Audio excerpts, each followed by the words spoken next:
मेरा शहजाद भट्टी की तरफों ते जितने भी साडे मुंडे ने या मेरी टीम कह लो भावें उन्होंने ग्रुप कह लो, जितने भी लोग मेरे नाल जुड़े हुए हैं, साडा आपसी ये मशवरा है कि अज की डेट याद कर लो।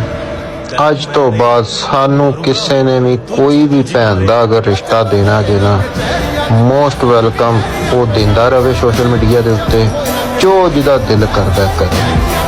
साडे वालों कोई जवाब नहीं मिलेगा क्योंकि तुहाडी इन्नी औकात नहीं हैगी कि असीं तुहानूं जवाब दईए, क्योंकि असीं किसी होर रेसां दे घोड़े हाँ।